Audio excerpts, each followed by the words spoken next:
Kalau kemarin kita membahas tentang query optimasi atau optimalisasi query. Nah, hari ini kita belajar tentang transaksi.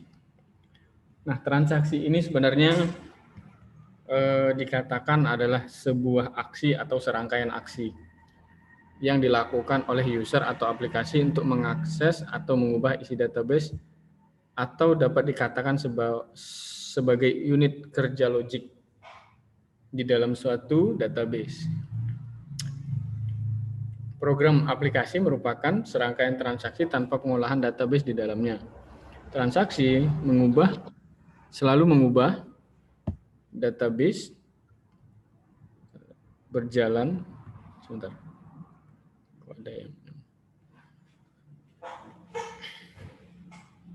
Transaksi selalu mengubah database dari satu stata ke stata konsisten ke stata lainnya. Walaupun konsistensi data dapat terganggu selama transaksi berjalan. Ini contoh transaksi ya. Jadi ini harusnya dalam satu eksekusi, ini juga harusnya dalam satu eksekusi. Jadi kalau misalnya di eksekusi satu-satu, maka ini akan terganggu seperti itu. Nah, output dari transaksi yang pertama itu sukses, commit, bisa dikatakan commit ya. Database mencapai stata yang baru atau stata berikutnya. Yang kemudian kedua, gagal. Transaksi dikatakan gagal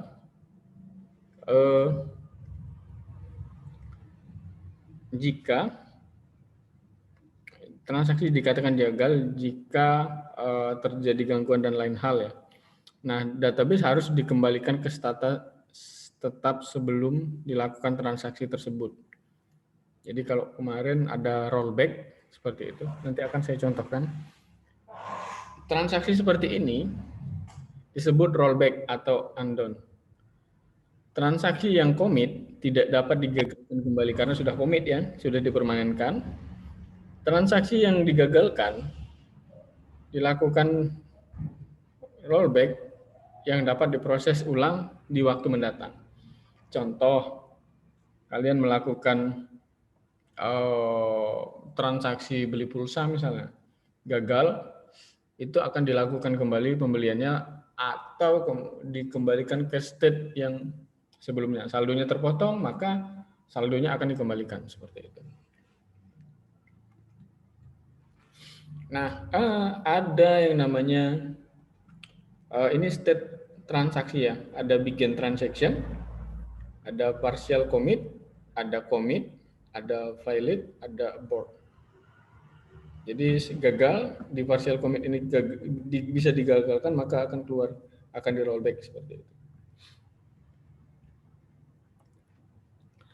Nah, sifat-sifat transaksi yang pertama atomicity atau keutuhan.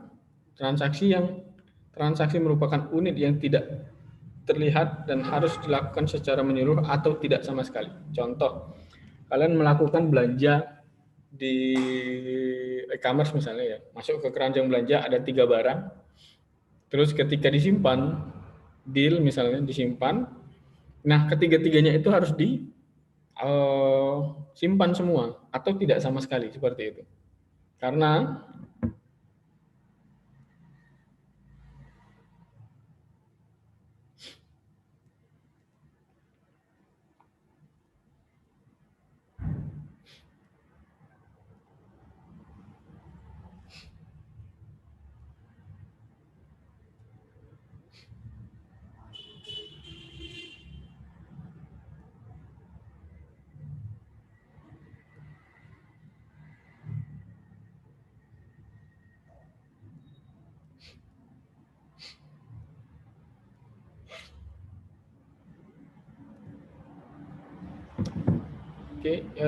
karena kalau salah satu dihentikan, maka contoh nih, misalnya harusnya terinput 3 jadi 2, masa kita harus menghapus ya. Kalau transaksi, kalau jurnal, debit dan kredit dua-duanya harus diinput, kalau tidak bisa diinput maka harus dilakukan nggak mungkin di delete ya, harus dilakukan misalnya jurnal perbaikan dan lain sebagainya. Terus konsistensi atau ketetapan, konsisten ya. Jadi transaksi harus mengubah dari status state ke state berikutnya. Terisolasi, dieksekusi secara terpisah dari satu dan lainnya. Durability harus ada daya tahan secara permanen direkam ke dalam satu database dan tidak akan hilang dikarenakan kegagalan berikutnya. Seperti itu. Nah, ada transaction manager di dalam satu transaksi itu di BMS-nya. Ada transaction manager namanya untuk mengkoordinasikan transaksi untuk kepentingan program aplikasi, saling mengkomunikasikan scheduler. Jadi yang mana yang duluan, jangan-jangan yang ini yang duluan, yang itu duluan. Kalau saling ganggu nanti malah berakibat fatal jadinya seperti itu. Apalagi dalam satu transaksi ya. Scheduler mengatur modul yaitu modul yang mengatur tanggung jawab mengenai implementasi strategi khusus untuk kontrol konkurensi. Jadi ini penjadwalan. Tujuan scheduler memaksimalkan konkurensi tanpa kemungkinan transaksi sedang dieksekusi untuk mempengaruhi atau saling mempengaruhi transaksi yang lainnya. Contoh nih, jika terjadi kegagalan, maka database dapat menjadi tidak konsisten. Ada recovery manager untuk memastikan database bisa dikembalikan ke state sebelumnya, seperti itu. Ada buffer manager yang untuk mengirimkan data antar penyimpanan disk dengan main memory. Skemanya seperti ini. Ada transaction manager, ada scheduler, ada recovery manager, buffer manager, dari file manager, access manager, system manager, baru ke database. Seperti ini. Nah, ada lagi concurrency control yang merupakan proses pengaturan operasi simultan tanpa menyebabkan saling mempengaruhi antara satu dan lainnya. Mungkin harus saya demokan ya. Pakai apa?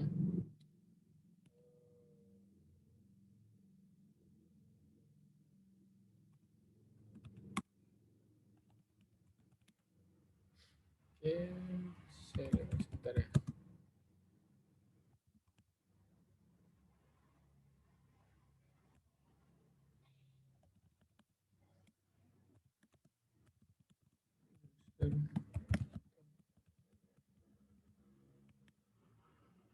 Aduh,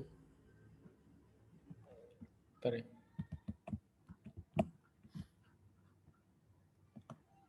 User tables. Jadi scale plus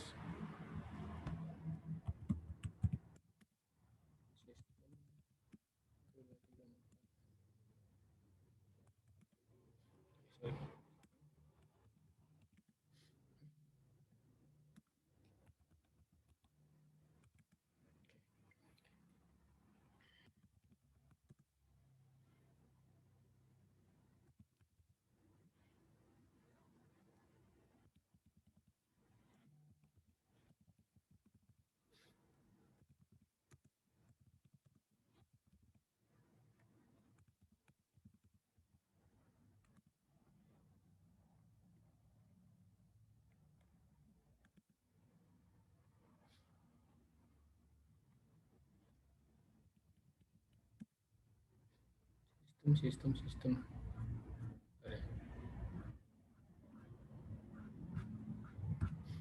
Pegawai.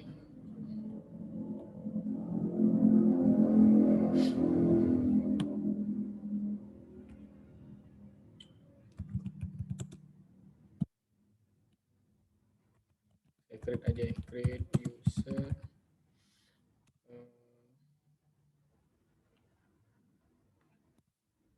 pegawai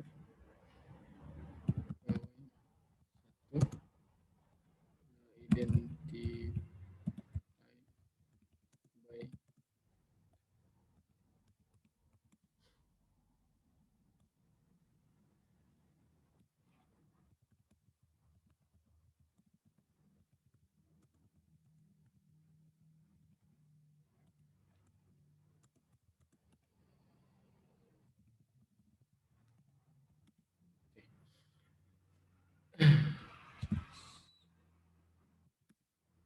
Oke,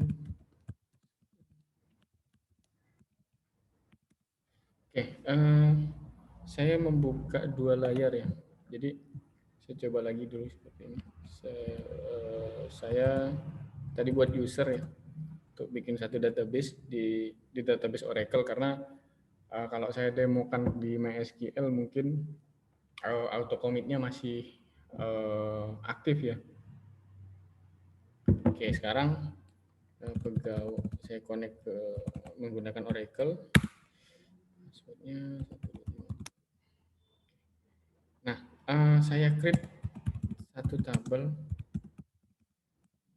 T1, tabel namanya T1, kolomnya A, varchar 2, size-nya 30, missing version sizes.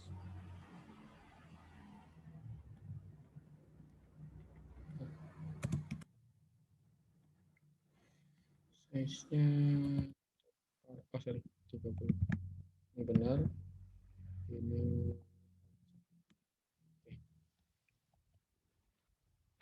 nah ini sudah ada satu tabel ya. Ketika saya select bintang from T1, ada satu tabel tapi belum ada isi. Oke. Kemudian saya insert into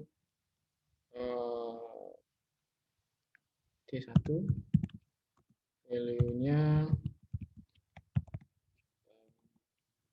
ABC misalnya. Saya contohkan saja ya, select. Nah ini ada satu record.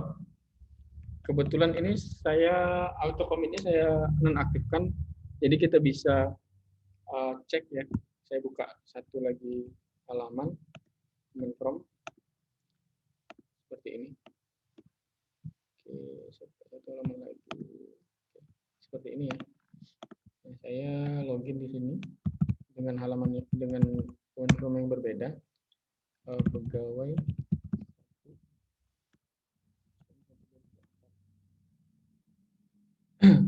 saya select bintang from T1. Hasilnya sih kosong karena belum di commit ya. Ketika saya commit di sini, maka akan permanen. Commit di sini akan permanen seperti ini. Nah, jika saya insert kembali, misalnya saya insert di sini.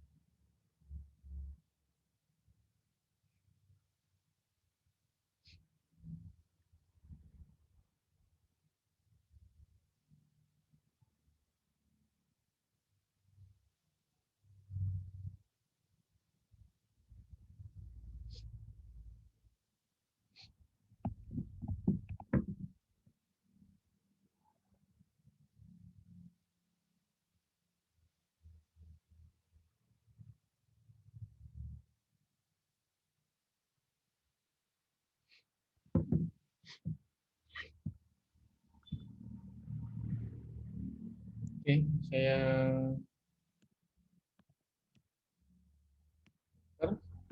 kemudian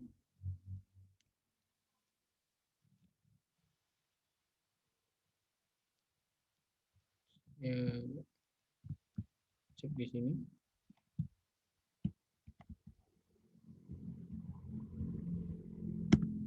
Oke.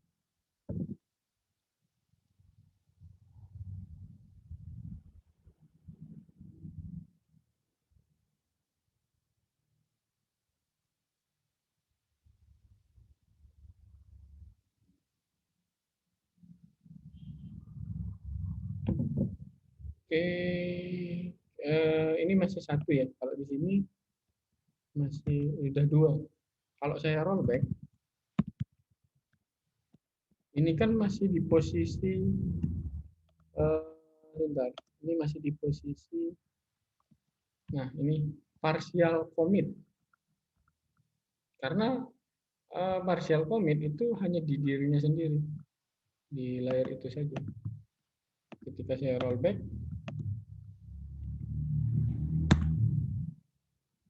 kita lihat jadi 2 seperti itu. Nah, ini partial commit. Ketika di commit baru permanen seperti itu.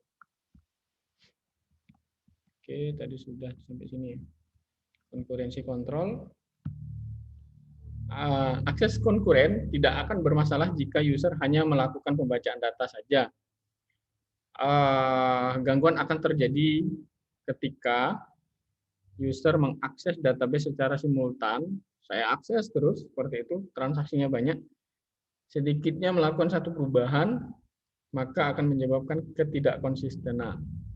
Nah, biasanya di itu ada begin transaction sama end transaction, itu di commit kemudian di rollback. Biasanya di beberapa framework itu sudah disediakan ya. Saya contohkan misalnya kalian biasa menggunakan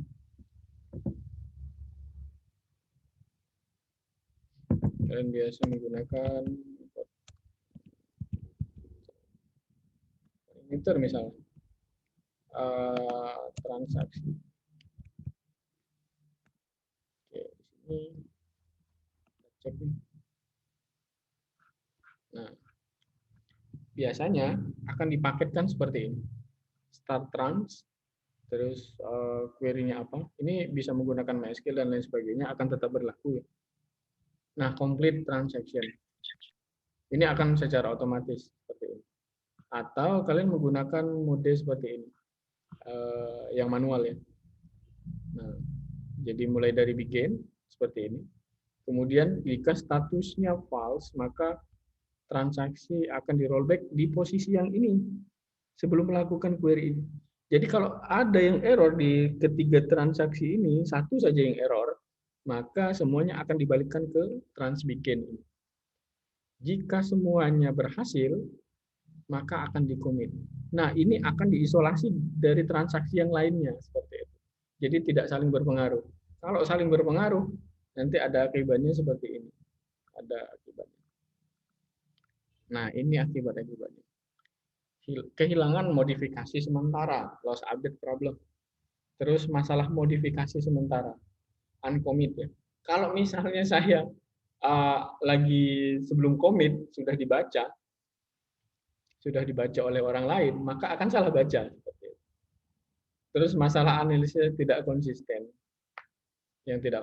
gara-gara itu tadi salah ini ya, tidak dibungkus seperti itu, jadi salah baca. Nah, ini yang melakukan transaksi duluan kan harusnya transaksi yang kedua ya. Semuanya ini diisolasi seperti itu. Jadi ini tidak bisa mempengaruhi, ini tidak bisa seperti ini di waktu time yang kedua. Jadi kalau pengaruh yang ini sudah dipengaruhi oleh transaksi pertama, maka ini berarti tidak dipaketkan dalam satu paket, diisolasi dalam satu paket seperti itu. Makanya ketika buat aplikasi, ketika itu memang simultan dan transaksi seperti itu, dalam satu eksekusi tek submit misalnya, kalian melakukan input 3 barang di dalam satu eksekusi. Contoh nih di minimarket kan tek input simpan. Tiga-tiganya harus tersimpan seperti itu. Kalau ada yang gagal, digagalkan semua. Dan yang lain tidak bisa berpengaruh, tidak boleh mempengaruhi karena ketika ini berjalan 1 2 3 ini dianggap satu paket seperti itu. Kalau tidak dibuat mekanisme seperti ini, maka hati-hati ketika aplikasinya banyak dipakai orang lain seperti itu, user yang lain. Ketika transaksi yang kedua bisa saja dipengaruhi oleh transaksi yang lain ketika dia membaca transaksi seperti itu. Contoh ini ya. Nah, ini. Dimulai transaksinya di T2. Ini harusnya di posisi ke-6, di T6 transaksi T1 ini. Kalau seperti ini, maka akan muncul problem. Contohnya, ini bikin transaction ya. Saldo awal, balance yang awal 100, terus dibaca sama yang ini ya, sama si T2 ini. 100 nih. Kemudian saya jumlahkan 100. Terus dibaca juga sama yang ini 100 gitu kan, masuk ke sini. Oke, masuk ke sini. Nah, saya jumlahkan di sini 100 seperti itu. 100 tambah 100 akhirnya saya tulis 200. Tapi yang di sini variabel yang ini sudah menyimpan 100. Akhirnya ketika saya kurangi ini jadinya 90. Harusnya berapa? Diselesaikan dulu transaksi yang ini baru dieksekusi yang ini. Akhirnya harusnya 190 dong, gitu. Bukan 90. Makanya ini berpengaruh sekali seperti itu kalau tidak diisolasi, dipaketkan dalam satu transaksi. Ini contoh, ini baru satu contoh ya. Apalagi misalnya ada yang kegagalan transaksi, misalnya debit dan kredit. Kan kalau di akuntansi debit dan kreditnya dua-duanya harus diinput ya. Kalau gagal siko, gagal satu ya sudah, maka harus digagalkan semua debit dan kreditnya, diinput ulang seperti itu. Dikasih pesan gagal, suruh input lagi. Jangan sampai masuk ke database. Kalau sudah masuk ke database ya jurnal penyesuaian dan lain sebagainya itu, jurnal koreksi. Nah, ini problem pertama ya. Ini contoh yang sangat miris sekali kalau ketika kalian mengimplementasikan itu. Yang contoh yang paling signifikan itu sebenarnya ada yang tidak terinput seperti itu di antara ketiga ini. Siapa yang bisa menjaminnya kalau dia dalam satu jaringan dan itu bebannya berat seperti itu? Tiga-tiganya diinput. Makanya harus dibuat jaminan di database-nya seperti itu. Kalau di aplikasinya mungkin tidak baca, tidak bisa ngecek ini kalau dieksekusi satu-satu. Memastikan ketiga-tiganya benar seperti itu. Ya kalau cuma satu ya nggak perlu pakai transbegin ini. Tapi kalau misalnya lebih dari satu, ya hati-hati ya seperti itu. Kita harus ketika gagal harus di rollback. Kaget yang dua ini gagal, yang satu ini benar. Bayangkan kalau misalnya kita beli barangnya 3, insert-nya 3 ya. Ternyata transaksi nomor 2 gagal. Hanya 2 barang yang terinput. Nah, ini harusnya jangan nggak boleh di-delete ya, tapi gagalkan kalau bisa. Karena kalau di-delete notanya hilang bolong-bolong kan. Atau dibikin retur biasanya. Alangkah banyaknya retur kayak gitu. Oke.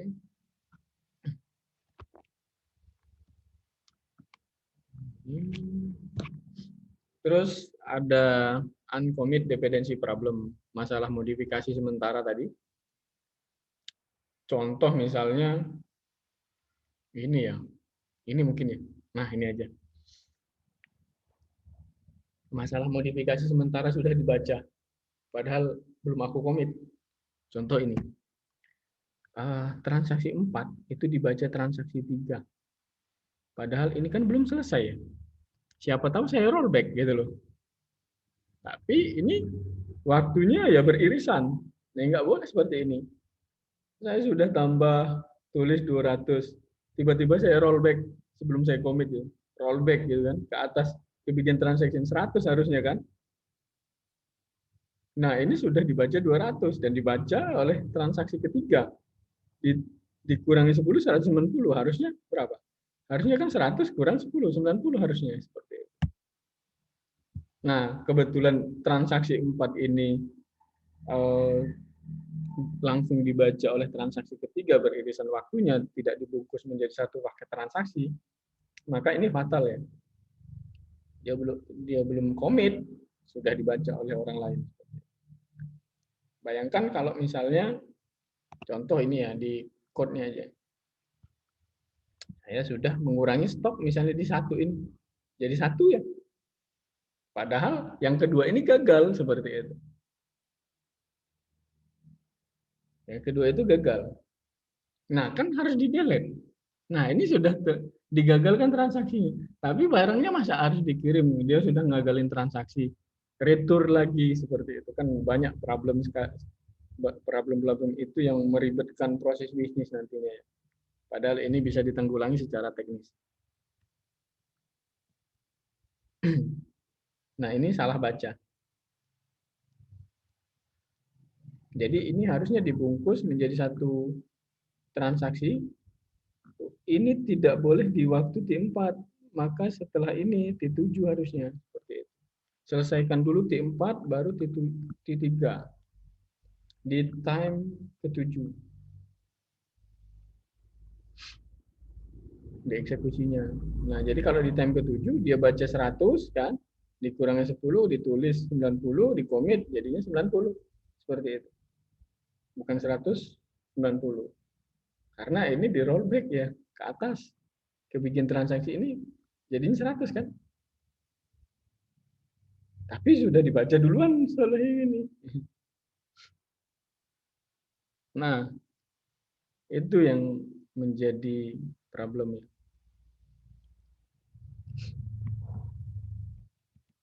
Nah, inkonsistensi analisis problem.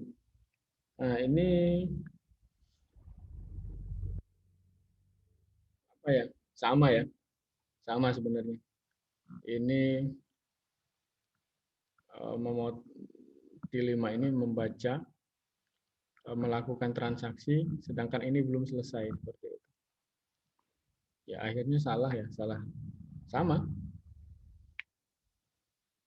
Masalah tersebut dapat dihindari dengan mencegah transaksi 6 membaca balance X dan balance Z sebelum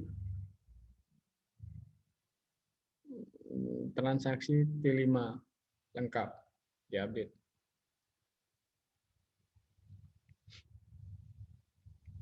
Makanya di mekanisme seperti itu ya. Nah, ada beberapa metode biasanya menggunakan sistem kunci, metode kunci atau time step. Banyak metode seperti itu ya.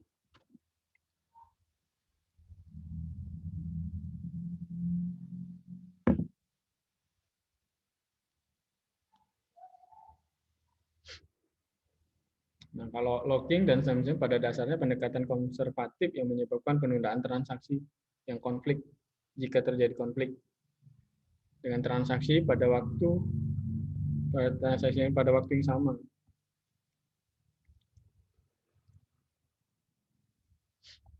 Sistem kunci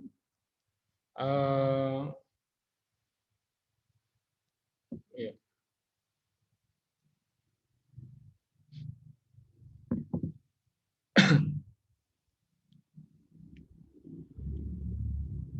Sistem kunci ini merupakan prosedur untuk akses konkuren terhadap data. Ketika satu transaksi mengakses database, sebuah kunci mengabaikan. Nah, jadi saya akan menulis, yang lain tidak boleh menulis, hanya boleh membaca. Misalnya contohnya seperti ini. Kita contohkan yang ini.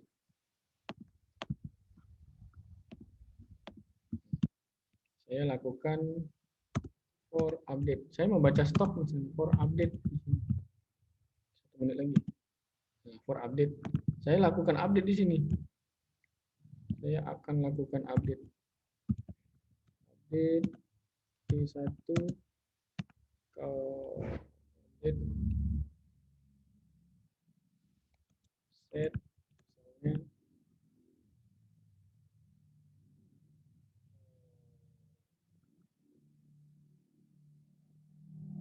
kolom A ya.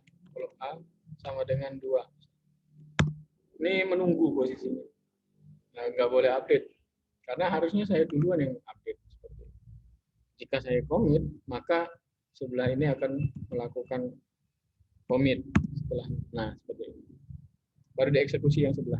Kira-kira seperti itu. Oke, tinggal 1 menit lagi. Silahkan melakukan tanya jawab di grup jika ada yang ingin ditanyakan. Kita akan bahas kupas tuntas di grup. Kalau memang ada yang ditanyakan, terima kasih untuk hari ini. Saya akhiri. Assalamualaikum warahmatullahi wabarakatuh. Waalaikumsalam warahmatullahi Jangan wabarakatuh. lupa learning ya. Assalamualaikum Masih, warahmatullahi Pak. wabarakatuh. Terima kasih, Pak.